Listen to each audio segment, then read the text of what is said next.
बच्चों के दिमाग में क्वेश्चन आता है कि सर इतने ज्यादा कंट्री में रूल्स हैं, रेगुलेशंस हैं, लॉज हैं, ये आखिर बनाता कौन है।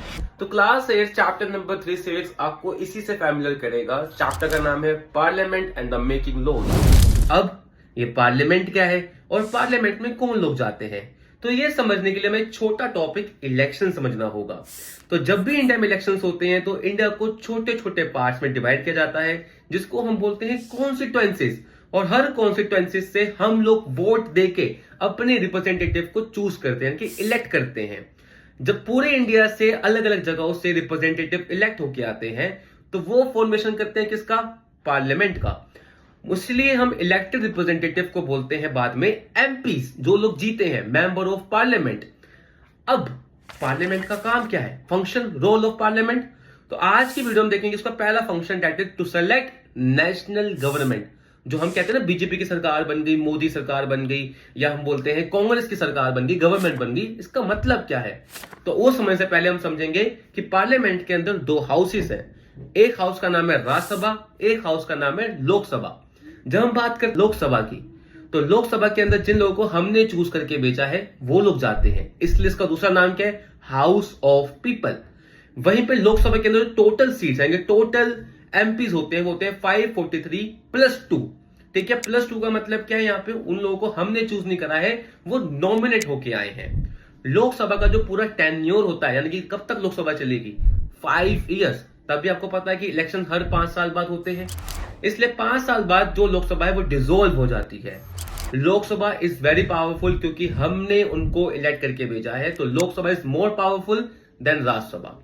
अब जो भी लोकसभा में जाते हैं एमपीज, जिस भी पार्टी के पास 272 एमपीज होते हैं या 272 से ज्यादा होते हैं, उनकी गवर्नमेंट बनती है।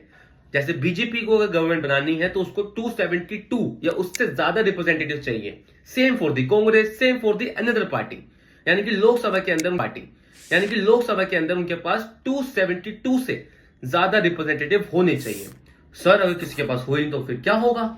तो अगर किसी के पास नहीं है इतने, तो उस टाइम पे एक या एक से ज्यादा पार्टी आपस में कोलैब करके गवर्नमेंट को फॉर्म करती है।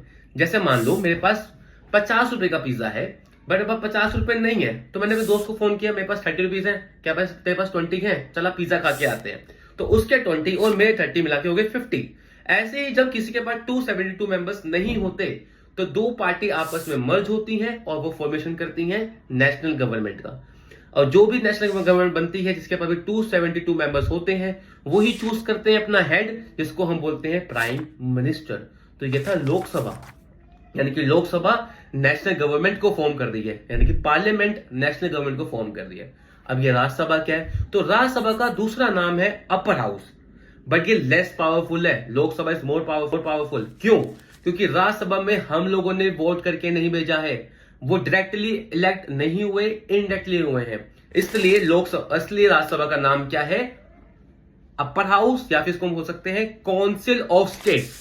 राज्यसभा के अंदर टोटल सीट्स होती हैं 233 प्लस 12, 233 प्लस 12। यहां पे 12 का मतलब क्या, प्लस, यानी कि इनको भी नॉमिनेट किया है। किसने किया है, प्रेसिडेंट ने किया है। कौन लोग होते हैं नॉमिनेट, जिन्होंने कोई अच्छा काम कर रखा हो साइंस में, आर्ट में, या एंटरटेनमेंट में, एक्सेट्रा, जिन्होंने कुछ कंट्रीब्यूट किया है। क्लियर है? तो ये है आपका फाइनल लोकसभा और राज्यसभा का डिफरेंस, जो कि मोस्ट इंपॉर्टेंट है। पार्ट नंबर 2 में देखेंगे हम सेकेंड फंक्शन ऑफ पार्लियामेंट।